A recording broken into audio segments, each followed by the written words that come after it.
할렐루야. 여러분들 얼굴 뵈니까 아주 참 좋네요.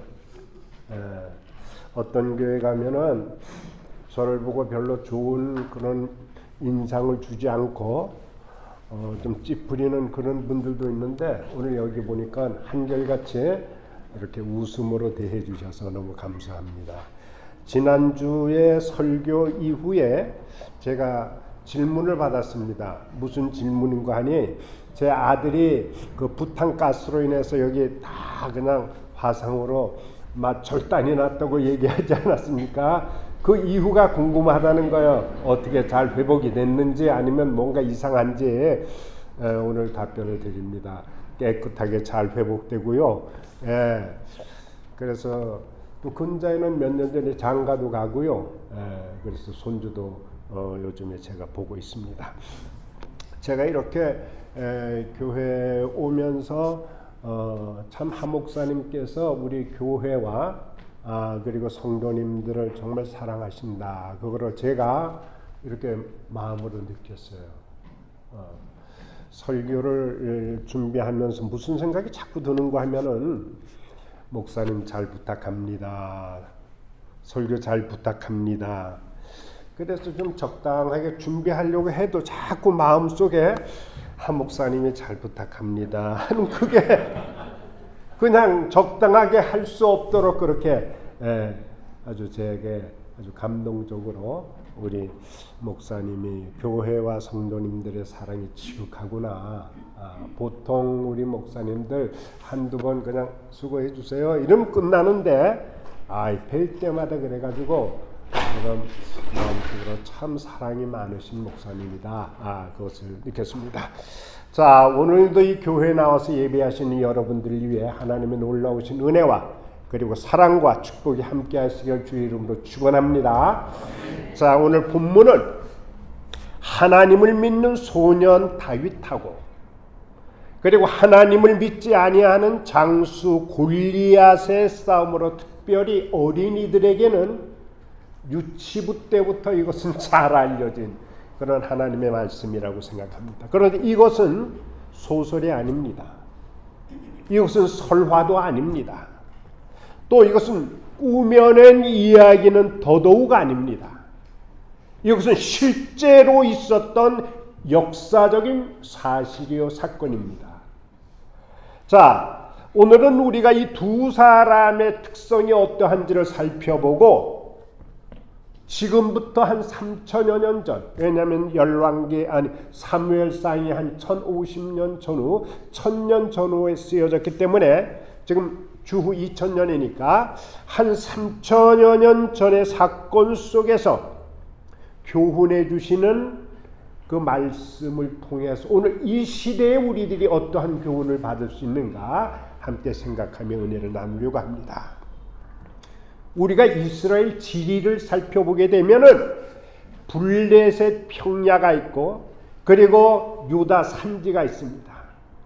이 블레셋과 유다 산지 사이에 구릉지대가 있습니다. 5개의 쉐펠라라고 하는 곳이 있거든요. 오늘 본문에 보니까 유대인들은 바로 이곳 골짜기가 블레셋에 대한 최전선 방어선이 되는 거예요. 그리고 블레셋인들 입장에서 보게 되면은 이것이 유다를 정복하기 위한 방어의 제1선이 또 된다라고도 볼 수 있습니다. 그런데 유다 정복에 대한 그 공격에 또한 또 방어에 대한 그 최전선이 바로 여기라는 거예요. 그래서 이 쉐펠라가 어느 한편의 지배를 당하지 아니하고 블레셋이나 이스라엘이나 이 양자 간의 유혈 전쟁터가 되는 거예요. 그런데 실제로 블레셋이 진친 곳 이름이 뭐냐 하면은 에바스담밈, 그렇게 이야기를 하는데, 이것의 뜻이 뭐냐 하면은 피의 경계선이라고 말할 정도로 이것은 유혈이 있었던 그런 장소가 되는 거예요. 이 쉐펠라 밸리는 우리가 그 지리적으로 보면은 이스라엘의 그 위에서부터 시작을 하면은 첫 번째 나오는 골짜기가 아얄론 골짜기입니다. 여러분, 여호수아가 태양을 향해서 달을 향해서 명령을 하잖아요. 태양아 너는 기브온에 머무르라. 달아 너는 아얄란 골짜기에 그리할지어다라고 명령했던 곳, 이곳이 기브온 산당이거든요. 거기에 나오는 것이 아얄란 골짜기예요. 그 다음 조금 아래에 보게 되면은 소렉 골짜기가 있습니다. 이 소렉 골짜기는 여러분들이 아시는 것처럼 삼손과 들릴라가 활동했던 주 무대가 되는 것인데, 삼손의 영웅적인 활동이 그곳에서 그려지고 있습니다. 근데 오늘 우리가 본문의 대결 현장인 이 엘라 골짜기에, 여기는 현재 슈베이케, 그렇게 베들레헴에서 그리 멀지 아니하는 곳인데, 이 소고에서 다윗과 그리고 골리앗의 싸움 현장이 오늘 이 엘라 골짜기라고 하는 곳이죠. 그 다음에 그 아래에 보면은 또 스바다 골짜기가 있고, 제일 아래에는 라기스 골짜기, 이렇게 5개의 쉐펠레가 있습니다. 3절에 보게 되면은 이 골짜기 이렇게 나오는데, 이 골짜기를 히브리어로는 가이, 그렇게 얘기해요. 가이. 그런데 이 가이라고 하는 것은 완만하고 그리고 비교적 넓은 그러한 지역이 있는 골짜기가 아니고, 아주 좁고 그리고 협착한 골짜기라고, 아무래도 협곡이라고 하는 의미에 더 가까운 말입니다.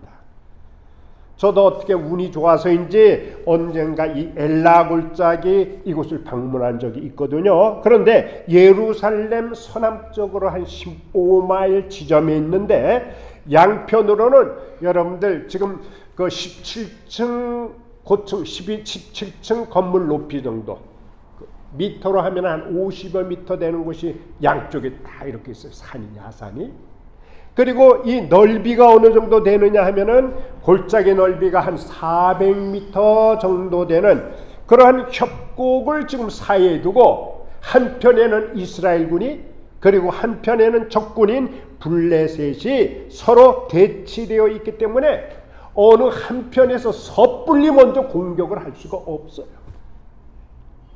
자, 이 엘라 골짜기 대결 사건으로 인해서 무명의 시골 목동이었던 다윗이 일약 여기서 승리를 거머쥐므로 군대의 장이라고 하는 스타가 된 거예요. 스타덤에 오르게 된 거예요. 여러분, 그의 생애 중에서 가장 극적인 장면의 하나가 오늘 우리가 읽으셨던 이 본문의 내용입니다.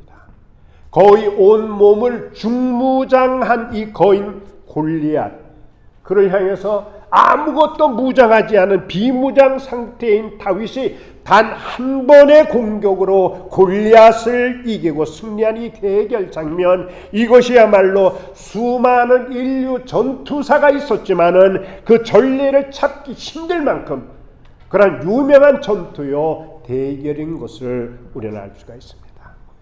오늘 우리가 본문 대결 모습을 보니까 먼저 골리앗이 움직이기 시작을 하네요. 자, 그런데 어떻게 움직이기 시작을 하느냐? 골리앗은 세상 우상의 이름을 앞세우고 움직이기 시작을 합니다. 41절을 보니까 이렇게 기록되어 있습니다. 블레셋 사람이 방패를 든 사람을 앞세우고 다윗에게로 점점 가까이 나아가니라. 그러면서 43절에 뭐라고 말씀하냐면은 이렇게 이야기를 해요. 골리앗이 다윗을 향해서 내가 나를 개로 여기고 막대기를 가지고 나왔느냐, 그렇게 하고 그의 신들의 이름으로 다윗을 저주하면서 지금 다윗에게 다가오는 거예요. 다윗을 이기기 위해서 골리앗은 어떻게 나왔느냐? 자신이 섬기고 있던 신, 다곤 신, 그리고 아스다로 신과 같은 자기가 섬기는 세상 신의 이름을 가지고 나왔다는 거예요. 이것은 세상의 신을 말하는 거예요. 세상의 우상을 말하는 거거든요.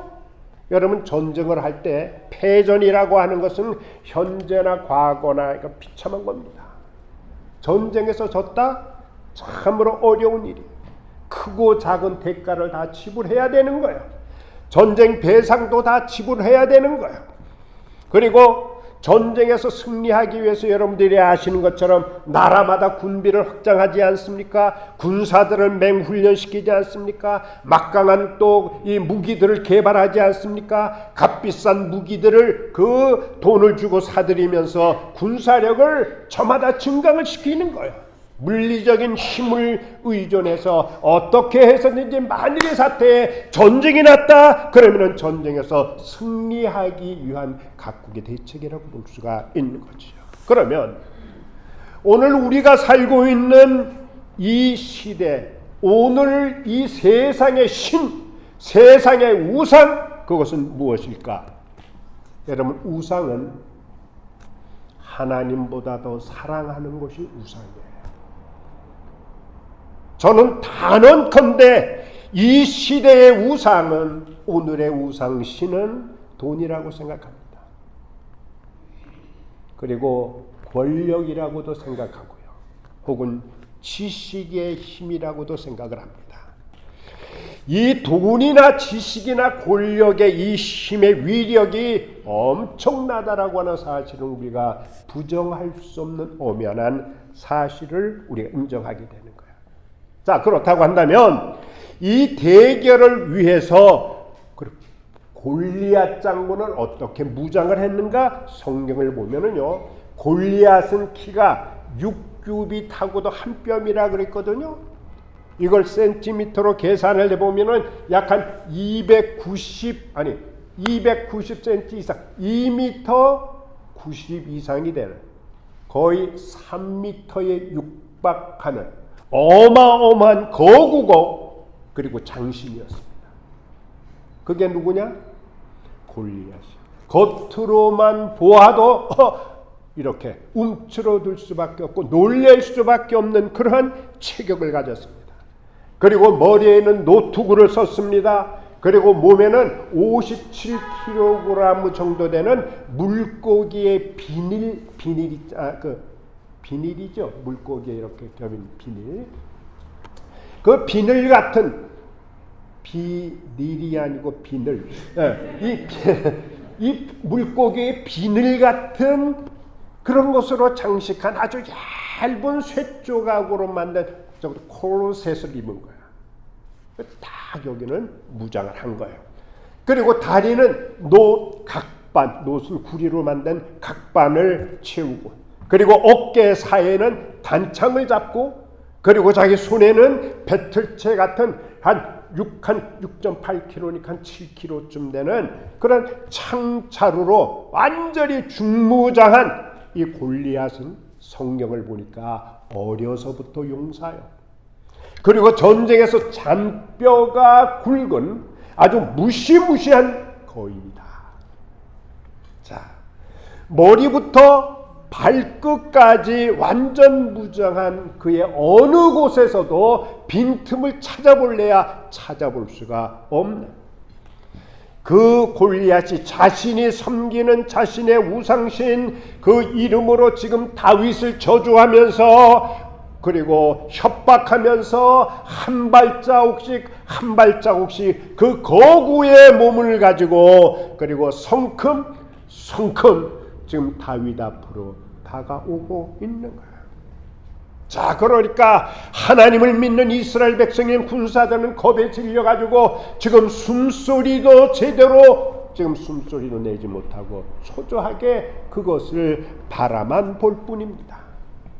여러분, 이 세상 신이 들어와서 우상 앞에 아무 소리 못하고 무릎 꿇고 무너져내는 모습을 여기서 우리는 볼 수가 있는 거예요. 우리가 팬데믹 시대를 겪으면서 교회와 목회자와 그리고 성도는 세속 물결의 거센 도전에 직면해 있습니다. 거침없이 도발해 오는 세상의 도전 앞에서 교회도 성도님들도 또 목회자들도 어쨌든 이 싸움에서 무너지지 않으려고 애쓰는 모습들을 보게 되는 거예요. 여러분, 골리앗이 자기가 섬기는 그 이방 신의 이름으로 이스라엘을 향해서, 다윗을 향해서 희롱하고 조롱하고 그리고 모욕할 그때 하나님의 백성된 이스라엘 군사들은 어떻게 했느냐? 다 겁먹은 거야. 그리고 도망하기에 급급한 거야. 오늘날 이 골리앗 같은 세상의 우상, 그리고 저 세속의 거친 물결들, 그리고 악한 세력은 하나님의 교회와 그리고 성도들, 목회자들을 위협하고 있는 그런 시대다, 그렇게 생각을 하게 되는 겁니다. 여러분, 몸속에 병균이 침투하면은 백혈구가 몸을 보호하기 위해서 어떻게 합니까? 세균과 싸우는 거예요. 그런데 백혈병이라고 하는 것은 몸속에 있는 백혈구가 없어진다고 하는 의미도 있지만은 몸 안에 세균이 침투하게 되면은 백혈구가 나가서 세균과 싸워야 하는데 갑자기 세균하고 싸우려고 하지는 않는 거예요.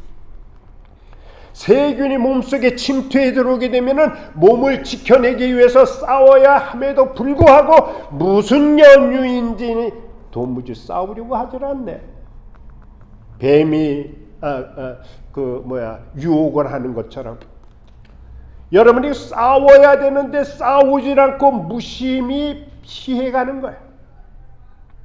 그리고 저 병균이 세균이 침범했는데도 못 본 척하는 거예요. 못 본 척하는. 이렇게 세균과 적당하게 타협하고 싸우려고 하지 않으니까 어떻게 됩니까? 결국은 몸은 망가지고 죽음에 이르게 되는 것입니다. 우리의 영적 생활, 우리의 믿음 생활도 여러분 다양한 세균 같은 병균들이 우리에게 침입해 올 때에 싸워 이겨야 하는데, 근데 싸울 생각을 하지 않고 그리고 적당하게 타협하고 모른 척 이렇게 하다 보면은 죄라고 하는 그 병균에 의해서 우리는 영적 싸움에서 무너져 내리게 된다고 하는 겁니다. 사랑하는 성도 여러분, 오늘 우리가 이 땅에서 살면서 조심해야 될 것이 바로 사탄입니다. 이 사탄은 속이는 자입니다. 그리고 거짓의 아비거든요. 오늘날도 여전히 삼킬자를 찾기 위해서 부지런히 백성들을 찾아다니면서 거짓으로 미혹하고 그리고 궤변으로 속이고 온갖 방법으로 하나님의 자녀들인 성도들을 유혹하는 겁니다. 제가 지난주에 SNS 동영상을 한번 이렇게 보는 기회가 있어서 봤는데 그 내용이 뭐냐면은 교회 가지 말라, 그런 이야기를 하고 있어요. 여러분, 사실 오늘 교회가 문제도 많습니다. 때로는 참 천박한 모습도 보이고 수준 이하의 행태를 벌리는 교회도 있죠. 사람들의 얼굴을 찌푸리게 하는 모습들을 보면 이런 생각들을 하실 거예요. 이거 꼭 교회가 있어야 하는 건가? 그 질문과 아울러서 우리가 꼭 교회를 중심으로 해서 신앙생활을 하는 것이 이게 맞나? 이런 질문을 할 수도 있겠죠. 그래서 만일에 여러분들이 이 문제를 가지고 주님께 질문을 하면은 성경적인 답은 이러합니다. 주님이 분명하게 대답하시는 게 뭐냐? 그렇다는 거야. 교회는 꼭 있어야 한다는 답과 아울러서 신앙생활은 교회 중심으로 해야 한다라고 하는 답이에요. 왜 그렇습니까? 우리 주님께서 남은 사역을, 비록 교회는 완전한 곳은 아니에요. 불완전한 사람들끼리 모여 있는 곳입니다. 그렇죠? 이 땅에 완전한 사람은 아무도 없습니다. 자, 이렇게 불완전하지만은 교회 이외에 다른 어디에도, 다른 누구에도 이 사역을 맡긴 일이 없으세요. 성경 어디를 찾아봐도 그런 것을 발견할 수가 없는 거예요. 주님께서 교회 이외에 다른 무엇을 향해서 내 몸이라고 말씀하신 적이 결코 없습니다. 오직 교회를 향해서 내 몸이라고 말씀을 하신 것을 우리는 압니다. 그렇기 때문에 주님의 남은 사역을 맡긴 곳은 오직 교회입니다. 그렇기 때문에 교회는 꼭 있어야 되고 교회는 반드시 있어야 되는 줄로 믿습니다. 그래서 교회가 살아야 되는 거예요. 하나님의 말씀이 회복돼야 되는 거예요. 교회 강단에서 선포되는 설교 말씀이 살아야 되는 거예요. 믿음이 살아나야 되는 거예요. 우리의 인격도 살아나야 되는 거예요. 우리의 삶의 모습도 살아야 된다는 거예요. 이 은혜가 우리 모두에게 있기를 간절히 바랍니다. 자, 오늘 두 번째 보니까 골리앗이 세상 우상의 이름으로 나올 때 다윗은 어떻게 했는가? 겁먹지 않고 담대하게 그 골리앗을 향해서 나가는 거예요. 여러분, 다윗은 골리앗을 향해 나갈 때 무턱대고 그냥 나간 것이 아니라 오늘 성경을 보니까 45절에 만군의 하나님의 이름으로 나갔다는 거예요. 거기에 보면 이렇게 기록되어 있습니다. 다윗이 블레셋에게 이르되 너는 칼과 단창으로 나에게 나오지만은 나는 만군의 여호와의 이름 곧 내가 모욕하는 이스라엘 군대에 하나님의 이름 가지고 내가 너에게 나간다. 어린 소년이에요. 45절에 왔지만은 나는 만군의 하나님의 이름으로 나아가노라. 이 외치는 다윗의 신앙 모습 참으로 대단한 신앙이요 위대한 믿음이다 생각을 하게 되는 겁니다. 너는 비록 칼을 가지고 너는 창을 가지고 그리고 단창으로 세상의 힘을 믿고 그리고 중무장하고 나오지만은 나는 오직 하나님만을 절대로 의지하고 나아간다고는 고백. 여러분, 이것은 오직 하나님 중심의 신앙이요 그의 삶의 모습이라고 보게 되는 겁니다. 우리가 육신적으로 생각해 볼 때 그러한 무시무시한 골리앗 앞에 겁먹지도 않고 그렇다고 해서 도망치지도 않고 절대로 기죽지 않고 세상 우상에 무릎 꿇지 않고 당당하게 맞설 수 있는 이 거룩한 용기는 철두철미하게 하나님에 대한 믿음이 있을 때만 가능한 것이 아닌가 생각하는 거예요. 사실 사울왕은요, 이 골리앗과 맞서 싸우겠다고 다윗이 나올 때 자기가 입고 있던 군복도 줍니다. 그리고 칼도 줍니다. 노투구도 주고 갑옷도 다 줍니다. 그런데 다윗이 그걸 입어보고 한번 해봤더니 이게 익숙지를 않은 거야. 그래가지고 불편해하면서 자기에게 가장 알맞는 도구를 준비하는데 손에는 무엇을 가졌습니까? 막대기를 가졌다 그랬습니까? 그리고 시내에 가서는 무엇을 준비했냐면 매끄러운 돌 5개를 골라서 자기의 주머니에 집어넣고 그리고 손에는 물매를 가지고 그 엄청난 골리앗을 향해서 나갔다는 거예요. 그런데 여러분들 한번 생각을 해보시자고요. 자, 이러한 모습을 볼 때 지금 적군 골리앗은 거구의 중무장을 했고 그리고 이 골리앗과 싸우겠다고 하는 이 소년 다윗의 모습은 그저 그렇게 한 모습으로 나아갔으니 여러분 적군이 볼 때뿐만 아니라 아군 스스로가 볼 때에도 야 이거 참 불안한 거야. 불안하지 않겠어요? 조마조마한 거예요. 아주 위험스럽게 보이는 그런 상황입니다. 자, 아마 그렇게 저 모습을 봐. 어떻게 저게 적장 골리앗과 싸우겠다는 그러한 모습이냐고. 너무너무 웃기지 않냐고 이제 뭐 그렇게들 막 얘기를 했겠죠. 참으로 우스꽝스럽습니다. 그러니까 여러분들 보세요. 병사들이 바라볼 때에도 이런 모습인데 하물며 적장 골리앗이 중무장하고 나왔는데 그 어린 다윗이 막대기 하나 가지고 나하고 싸우겠다고 하는 그 모습을 보니까 뭐를 받겠습니까? 열을 받는 거예요. 열을 받는 거예요. 지금 뿔이 난 거예요. 화가 난 거예요. 그래서 43절에 이렇게 이야기를 하고 있습니다. 내가 나를 개로 여기고 막대기를 가지고 나왔느냐는 얘기예요. 자신의 이름으로 저주하면서 다윗에게 나가지 않습니까? 그런데 여러분들 아시는 것처럼 이 어린 다윗 모습에 자신을 놀리고 있다라고 생각했던 이 골리앗의 반응은 크게 분노하면서 지금 외치는 일이에요. 오늘 우리는 직접 대결 현장에 있지는 않았지만은 여러분 생사를 가르는 겁니다.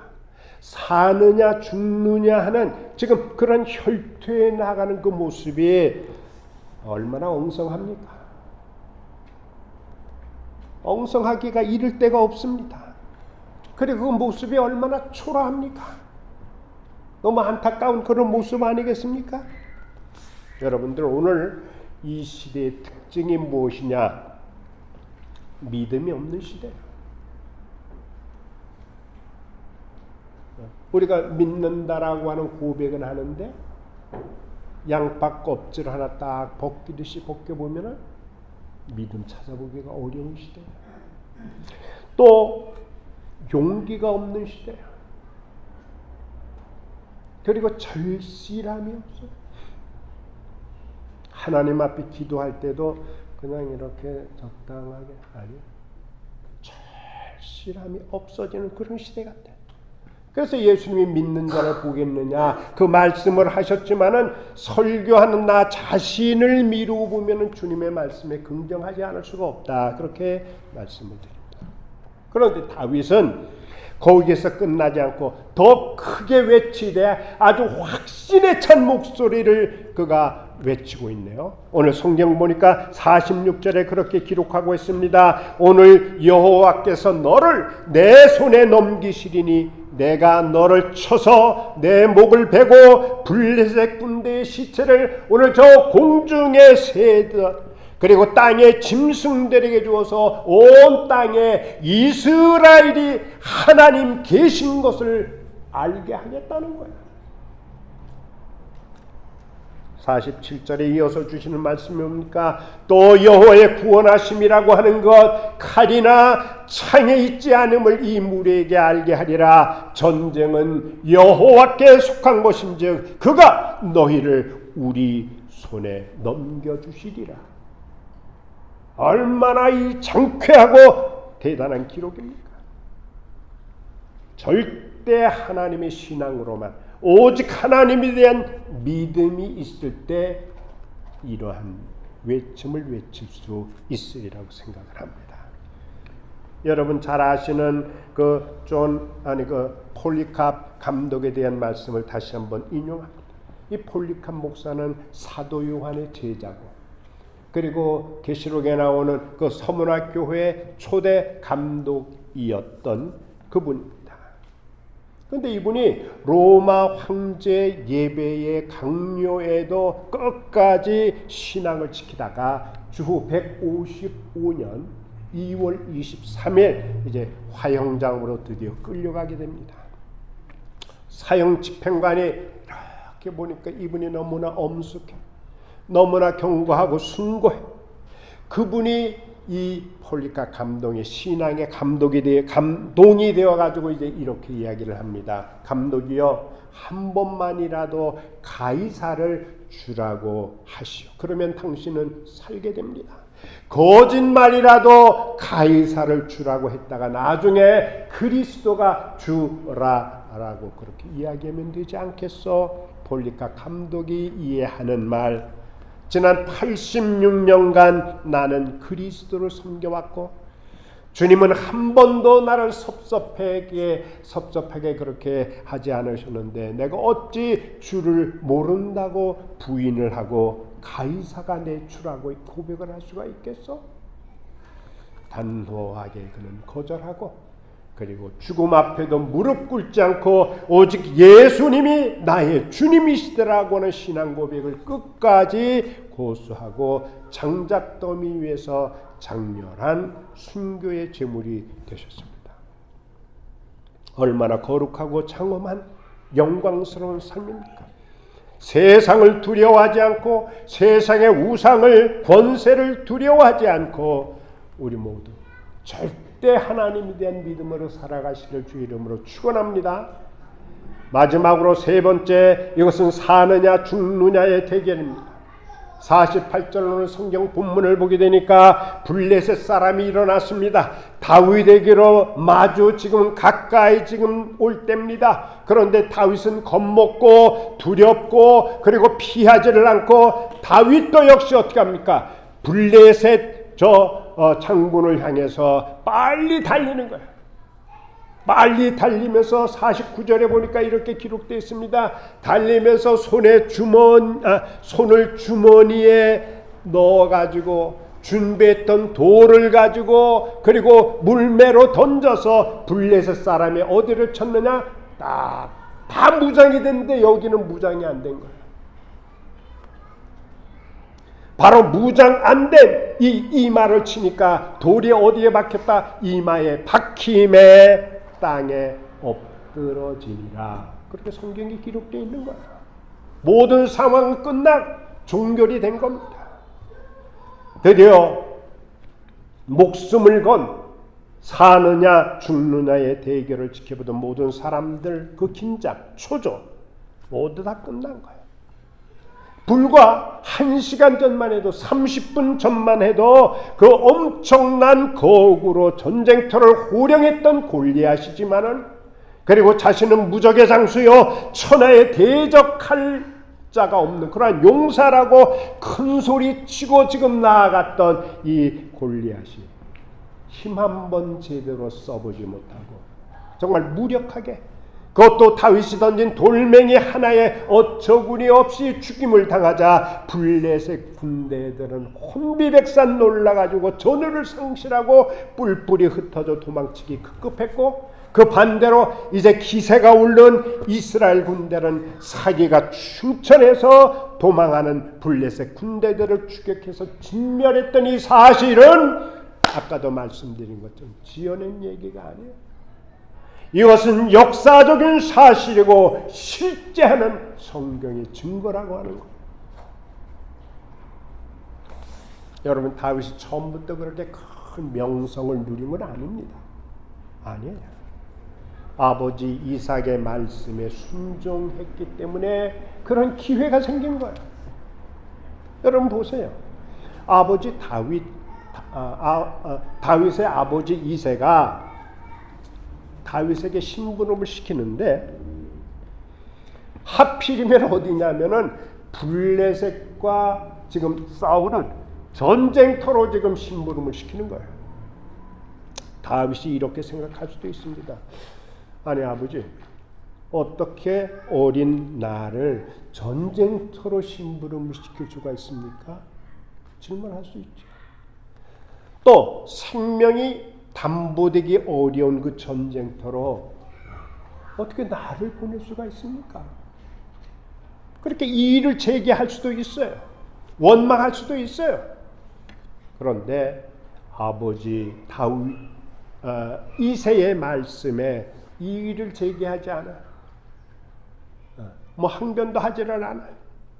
그리고 아버지가 준비한 그 무거운 음식들, 형님들에게 전해줄, 군사들에게 조금 전해줄 무거운 음식들을 가지고 엘리압, 아비나답, 그리고 삼마이 세 명의 형님들이 있는 그 전쟁터로 안부를 전하기 위해서 이제 가는 거야. 갔습니다. 그런데 전쟁의 위험한 환경을 헤치고 찾아왔던 동생 이 다윗을 향해서 반기거나 또는 뭐 그를 걱정해 주기보다는 형인 엘리압으로부터, 야 다윗아, 이 전쟁이라고 하는 것이 장난인 줄 아니? 이것이 얼마나 치열한 곳인데 너 지금 전쟁 구경하러 여기 놀러 왔느냐라고 하는 야단을 맞고 꾸중을 든 것이 성경에 나와 있지 않습니까? 생각해 보세요.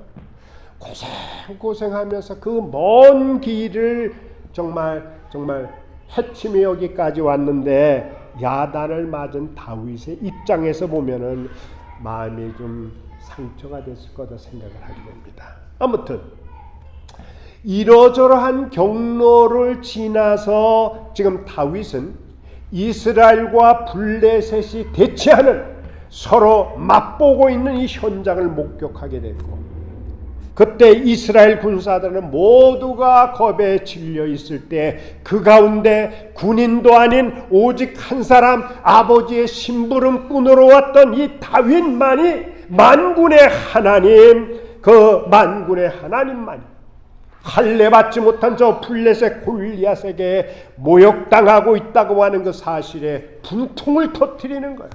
분개를 하는 거예요.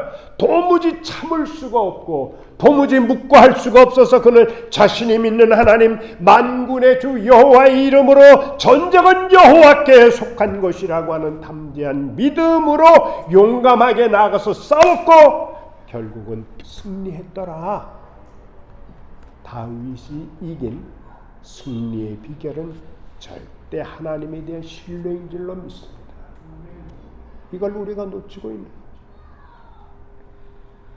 우리가 아는 대로 성경에는 여러 제국들이 많이 있습니다. 애굽 제국도 있죠. 애굽, 여러분 잘 아는 애굽. 그런데 이 애굽 제국도 정말 큰 제국으로 커 나아갈 수가 있었지만은 우리가 잘 아는 것처럼 모세가 출애굽할 그 당시에 그을 제외한 모든 애굽의 그 군대들, 장비들, 말들 다 어디에 수장됐냐면은 홍해 바다 속에 다 어떻게 됐습니까? 다 수장된 거야.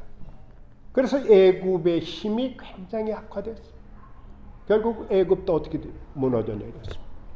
우리가 잘 알고 있는 아수르 제국이 어떻게 됐습니까? 성경을 보시면 하나님이 개입하신 거예요. 그리고 바벨론 제국은 어떻게 됐습니까? 하나님의 계획하에 하나님이 주도적으로 다 일하시는 거예요. 70년 만에 바벨론도 역사 가운데 깃발을 내리고 그리고 무너져 내린 거예요. 그리고 이어서 침묵시대 한 400 내지 500여 년 그 어간에 헬라 제국 그리고 로마 제국이 있어 왔습니다. 그런데 성경의 이 모든 제국들의 흥망성쇠라고 하는 것은 주도적으로 하나님께서 배후에 개입하시고 간섭하셨다고 하는 사실을 간과해서는 안 됩니다. 그러니까 성경의 증언대로 세계 경영이라고 하는 것은 인간의 손에 있는 것이 아니라 하나님의 장중에 붙들려 있음을 우리 믿는 자들은 절대로 잊어서는 안 될 줄로 압니다. 역사의 수레바퀴는 다 돌아가는 거예요. 하나님의 계획 안에 착착 지금 진행되고 있다고 그렇게 믿습니다. 우리는 대결하는 인생으로 살아가고 있습니다. 나 자신과 싸우고 그리고 불신 세상에 믿는 신과 싸우고 우리가 신앙생활을 하고 있습니다.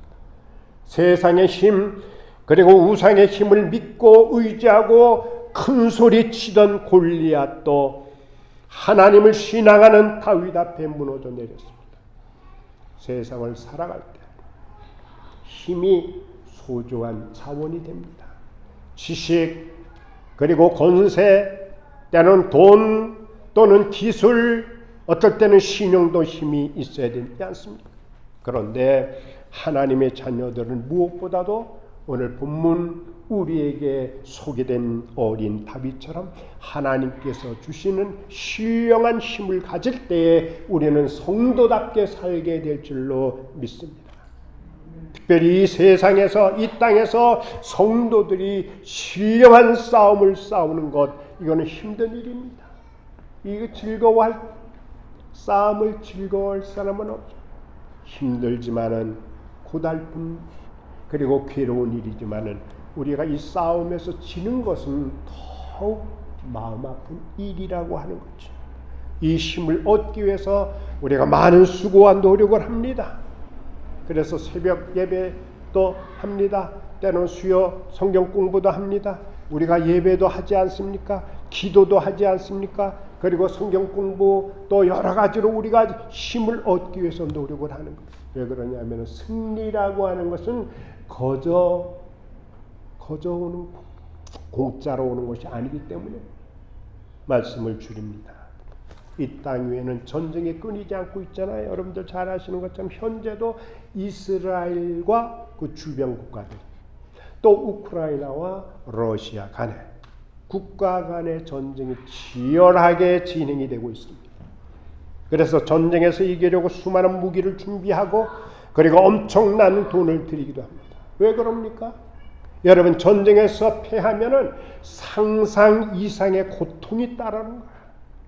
위에서부터 아래까지 고통이야. 그리고 어마어마한 전쟁 배상금도 지불을 해야 됩니다. 정말 재수 없으면 식민 지배를 면치 못할 수도 있는 겁니다.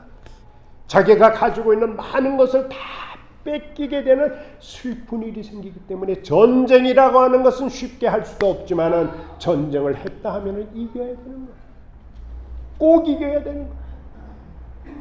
사랑하는 성도 여러분, 우리는 대결하는 인생입니다. 오늘 제목이 대결하는 인생 아닙니까? 여러분, 우리의 싸움은 주먹으로 하는 게 아니라 칼로 창으로 하는 싸움이 아니라 에베소서 6장에 말씀하신 것처럼 하나님의 전신 갑주를 입고 싸우는 신령한 싸움입니다. 이 영적, 육적 신령한 싸움을 싸워야 하고, 싸우면은 어떻게 해야 된다? 이겨야 하고, 이기려면 무엇이 있어야 된다? 힘이 있어야 된다. 시편 18편 1절에 이렇게 고백합니다. 나의 힘이 되신 여호와여, 내가 주를 사랑합니다. 우리의 힘은 여호와 하나님이십니다. 우리의 힘 되신 여호와 하나님께서 이사야 41장 10절에 이렇게 고백합니다. 두려워 말라. 내가 너와 함께하니라. 놀라지 말라. 내가 내 하나님이 됨이니라. 내가 너를 굳세게 하리라. 참으로 너를 도와주리라. 참으로 나의 의로운 오른손으로 너를 붙들리라. 결국 승리하게 하리라. 이 귀한 은혜가 오늘 예배에 참석하신 성도 여러분들 위해 함께 하시기를 간절히 축원합니다. 기도하겠습니다. 고마우신 하나님, 오늘도 우리를 사랑하셔서 예배의 자리에 나와 하나님 앞에 예배할 수 있도록 인도해 주시니 감사합니다. 오늘 우리는 대결하는 인생인데 우리의 삶의 대결에서 우리가 패배자가 되지 않도록 도와주시고 하나님의 도우심으로 영적, 육적 싸움에서 늘 승리하는 인생을 살아갈 수 있도록 인도해 주시옵소서. 예수님 복되신 이름으로 감사하며 간절히 기도합니다. 아멘. 아멘.